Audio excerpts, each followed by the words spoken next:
ఆ మనిషి కార్పొరేటర్కి ఎక్కువ, ఎమ్మెల్యేకి తక్కువ. జీవితకాలంలో ఇప్పుడు ఎమ్మెల్యే ఒకసారి అయినాడయ్యా. ఈరోజు ఒక ట్రోలింగ్ మెటీరియల్ ఎవరైనా ఉన్నారా అంటే జగన్మోహన్ రెడ్డి గారు అనేది క్లియర్గా అర్థమవుతుంది. ఎందుకు ఈ మాట అనాల్సి వస్తుందంటే, నాకు త్రివిక్రమ్ గారిది ఒక డైలాగ్ చాలా ఇష్టం. ఒక బూతు మాట మాట్లాడి ఆ పూటకి నవ్వించవచ్చు, కానీ కాసేపు అయినంత హేళనగా అయిపోతాడు వాడు. అదే ఒక మంచి మాట చెప్తే అర్థం కాకపోవచ్చు, కానీ ఇంటికి వెళ్ళే దారిలో అయినా అర్థమైన తర్వాత వాడు తిరిగి కాల్ చేసి అభినందిస్తాడు. సో కొంచెం లేట్ అయినా పర్లేదు మంచి మాటలు చెప్దామనే వర్షన్ పవన్ కళ్యాణ్ గారిది. ఇంతసేపు విధానపరంగా మాట్లాడాలి, రాజకీయాలు హెల్తీగా ఉండాలి, కన్స్ట్రక్టివ్గా క్రిటిసిజం ఉండాలి అని. కానీ జగన్మోహన్ రెడ్డి గారికి ఏంటంటే, పవన్ కళ్యాణ్ గారు అంటే ఫస్ట్ నుంచి ఒక రకమైన వణుకండి. మీకు ఒక సైకిక్ డిజార్డర్ అయిపోయింది మీ మైండ్ సెట్లో. పవన్ కళ్యాణ్ గారిని ఫీడ్ చేసేసుకో ఉన్నారు. ఎలాగైనా పవన్ కళ్యాణ్ గారిని టార్గెట్ చేయాలి. గత 5 ఏళ్లుగా మీరు చేసింది అదే. అసెంబ్లీ మెట్లు కూడా నేను ఎక్కనివ్వను అన్నారు. తన్నుకుంటే వచ్చాడు అనుకోండి, అది వేరే విషయం. ఇప్పుడు పవన్ కళ్యాణ్ గారిని క్రిటిసైజ్ చేస్తూ మాట్లాడుతున్నారు. జగన్మోహన్ రెడ్డి గారు వై నాట్ 175 అన్న మీ మాటలు 11 సీట్లకు పరిమితమై అగత్పాతాలనికి తొక్కాడు పవన్ కళ్యాణ్ గారు. అలాగే సోనియా గాంధీ మీరు గడగడలాడించారని చెప్పిన స్టేట్మెంట్లు, పులివెందల పులి, ఇవన్నీ మాటలు కాల రాస్తూ ప్రజలు కనీసం నాకు ప్రతిపక్ష హోదా కల్పించండి అని అడుక్కునే స్థాయికి తీసుకొని వచ్చారు పవన్ కళ్యాణ్ గారు ఈరోజు మీ స్థితిని. సో మీకు ఆ బాధ ఉంటుంది, మిమ్మల్ని చూసి ఆ జాలు ఉంటుంది, కానీ మీ మీద సోషల్ ట్రోలింగ్ చూస్తుంటే నవ్వు వస్తుంది. అలా మాట్లాడలేక దయచేసి మీ మానసిక స్థితిని కరెక్ట్ చేసుకోండి. ప్రజలు ఈ తీర్పు ఎందుకు ఇచ్చారంటే, గత 5 ఏళ్లుగా వ్యక్తిగత విమర్శలకు పరిమితమైన జగన్మోహన్ రెడ్డి తీరు నచ్చక విధానపరంగా విమర్శ ఉండాలి, కనీసం నాకు ప్రతిపక్ష హోదా కల్పించండి అని అడుక్కునే స్థాయికి తీసుకొని వచ్చారు పవన్ కళ్యాణ్ గారు ఈరోజు మీ స్థితిని. సో మీకు ఆ బాధ ఉంటుంది, మిమ్మల్ని చూసి ఆ జాలు ఉంటుంది, కానీ మీ మీద సోషల్ ట్రోలింగ్ చూస్తుంటే నవ్వు వస్తుంది. అలా మాట్లాడలేక దయచేసి మీ మానసిక స్థితిని కరెక్ట్ చేసుకోండి.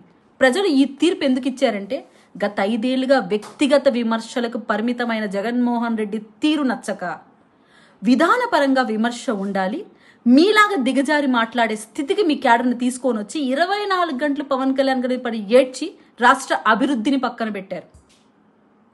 యువత జీవితాన్ని నాశనం చేశారు, రైతుల జీవితాన్ని నాశనం చేశారు, అమరావతి రైతుల బ్రతుకులు నాశనం చేశారు. రాష్ట్రం అభివృద్ధి దిశగా కాకుండా అంధకార దిశగా వెళ్ళే దిశగా చేశారు.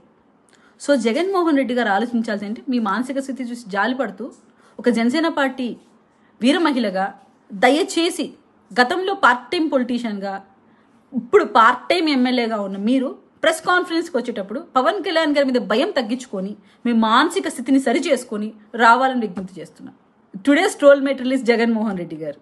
మీకు ఏదైనా అవార్డు ఉంటే అది ఇచ్చేయాలండి. ఎందుకంటే కోడికత్తికి, గొడ్డలిపోటుకి, అలాగే జైలుకి, బెయిలుకి, ఇలా చాలా చాలా డిఫరెంట్ టైప్ ఆఫ్ ట్రోలింగ్స్ మీరే కోరి తెచ్చుకున్నారు. బికాస్ పవన్ కళ్యాణ్ గారితో రాసుకున్నారు. ప్రజానాయకుడు పవన్ కళ్యాణ్ గారు ఒక సీఎం కొడుకుగా, ఒక మాజీ సీఎంగా ఉండి మీ స్థాయిని మీరే దిగజార్చుకున్నారు. జగన్మోహన్ రెడ్డి గారు రాజకీయాలు అనేవి విధానపరంగా ఉండాలి, వ్యక్తిగతంగా ఉండకూడదని హెచ్చరిస్తూ, ఇటువంటి రాజకీయాలని ఇప్పటికైనా వైసీపీ పార్టీ పులి స్టాప్ పెడితేనే ప్రజల్లోకి మీరు ఏదైతే చేయాలనుకుంటున్నారో యాత్ర చేయగలుగుతారు. లేదంటే ఎప్పటికీ రాజకీయాల్లోంచి మీరు వైదొలగాల్సిందే. జై జనసేన, జై హింద్.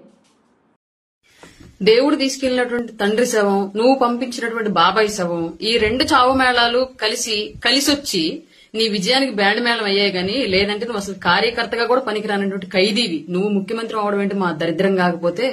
ప్రజలు 11 సీట్లు ఇచ్చి నువ్వు చేసిన పాలన చాలే బాబు, ఇంకా ప్రతిపక్ష హోదా కూడా అక్కర్లేదు, విపక్షంగా వెళ్లి కూర్చోని అసెంబ్లీకి పంపిస్తే, అసెంబ్లీకి వెళ్లి కూర్చొని 11 నిమిషాలు కూడా ఉండలేక పవన్ కళ్యాణ్ గారిని చూసి ఉచ్చోసుకుంటూ ఉరికొచ్చిన ఉలిపిరిగాడు బయటకు. నువ్వు కూడా పవన్ కళ్యాణ్ గారిని మాట్లాడవేనా? 11 సంవత్సరాల పాటు అధికారం అంటే ఏంటో తెలియకపోయినప్పటికీ కూడా పోరాడి నీ ప్రభుత్వానికి తొడగొట్టి నిలబెట్టుకుని పార్టీని ఇవాళ రాష్ట్ర ప్రభుత్వం యొక్క గెలుపుతో పాటు కేంద్ర ప్రభుత్వంలో కూడా ప్రాతినిధ్యం వహించినటువంటి వ్యక్తి పవన్ కళ్యాణ్ గారు. అట్లాంటి వ్యక్తి నువ్వు మాట్లాడడం, వైఎస్ఆర్ అనే పేరు నీ పేరుకు ముందు, నీ పార్టీ పేరుకు ముందు లేకపోతే పెంటకుప్ప మీద ఏగలేగవుతుంది నిన్ను చూసి. నువ్వు కూడా మాట్లాడటం బా చండాలంగా. ఇక రాజకీయాలకు పనికిరావు గానీ సర్దుకో, చల్లగా కేసుల వారం తేల్చుకొని ఆస్తుల సెటిల్మెంట్లు చూసుకొని ఇంకా చెల్లి తల్లి కూడా ఉమ్మెత్తేస్తున్నారు. ఇక నీకు ఎందుకు? ఇంతకుముందు ఆంధ్రప్రదేశ్ రాజకీయాల్లో కేఏ పాల్ గారు ప్రెస్ మీట్ పెడితే జోక్ ఏముండిద్దని చెప్పి చూసేవాళ్ళు. ఇవాళ ఆయన చూడట్లా, ఆయన మరిపించి జోకర్ ట్రోలర్ నువ్వు అయ్యావు ఆంధ్రప్రదేశ్ లో. నువ్వు ప్రెస్ మీట్ పెడితేనే మేమర్స్ వచ్చేస్తున్నారు ఏం మాట్లాడాడు అని చెప్పేసి. అట్లాంటి సిచ్యువేషన్ అయిపోయింది నీది. నువ్వు పెద్ద నాయకుడివి, కర్మగాలి. ఆంధ్రప్రదేశ్ దరిద్రం కొద్ది ఏదో ఒక్కసారి ముఖ్యమంత్రి అయినంత మాత్రం నువ్వు పెద్ద దేశకి నేతలాగా నువ్వు ఫీల్ అయిపోయి మాట్లాడడం మేమందరం వెర్రపప్పలా వింటాం. మా కర్మ. అందరికీ నమస్కారం. నా పేరు సుజాత కాజా.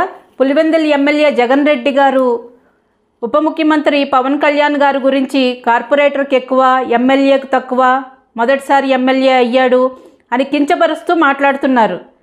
మరి జగన్మోహన్ రెడ్డి గారు, మీ పార్టీ ఎవరు పెట్టిన పార్టీ మీరు లాక్కున్నారు?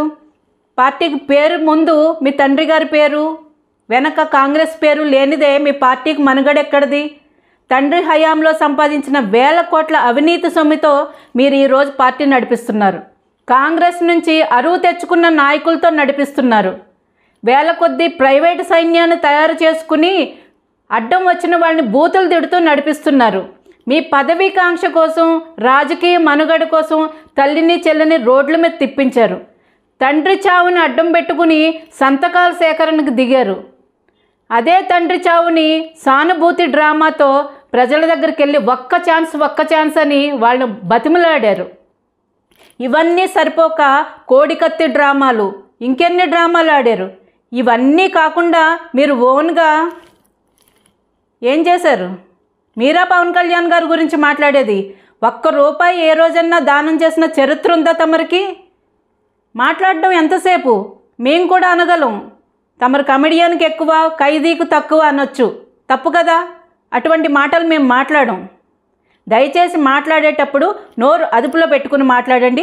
ప్రజల గురించి మాట్లాడండి, ప్రజల తరపున మాట్లాడండి. జై హింద్.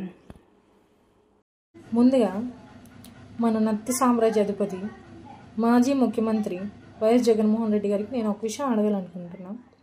నువ్వు ఒక రాష్ట్రానికి గత 5 ఏళ్లలో ముఖ్యమంత్రిగా పనిచేసావు అనే విషయం మర్చిపోతున్నట్టున్నావు, సరేనా?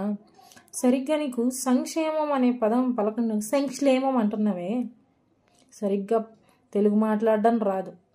ఎప్పుడు చూడు పక్కోళ్ళ పర్సనల్ లైఫ్ మీద అటాక్ చేయడం, వాళ్ళ ఇంట్లో వాళ్ళ గురించి మాట్లాడడం తప్ప ఇంకేం రాదు. ఫస్ట్ ఒక మాట మాట్లాడే ముందు నోరు అదుపులో పెట్టుకుని మాట్లాడు, సరేనా? ఈసారి నీకు 11 వచ్చాయేమో, నెక్స్ట్ 11 పక్కలు ఇంకొకటి లేకుండా చేస్తారు. జాగ్రత్త. నోరు మాట్లాడే ముందు అదుపులో పెట్టుకొని మాట్లాడు. నువ్వు అన్నావే కార్పొరేటర్కి ఎక్కువ, ఎమ్మెల్యేకి తక్కువ అని. మేము కూడా అనగలం. ఏంటానా? ఏం గ్యాప్ తీసుకోమాక, నేను చెప్పేస్తా.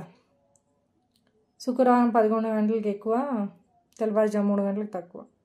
కానీ ఇవన్నీ మేము మాట్లాడడం బికాస్ ఆఫ్ మా నాయకుడు నేర్పించే సంస్కారం లాంటిది. అర్థమైందా? నోరు మాట్లాడే ముందు అదుపులో పెట్టుకొని జాగ్రత్తగా మాట్లాడు, లేదా ఉన్నారుగా మా వీర మహిళలు, నాలుగు చీరేస్తారు.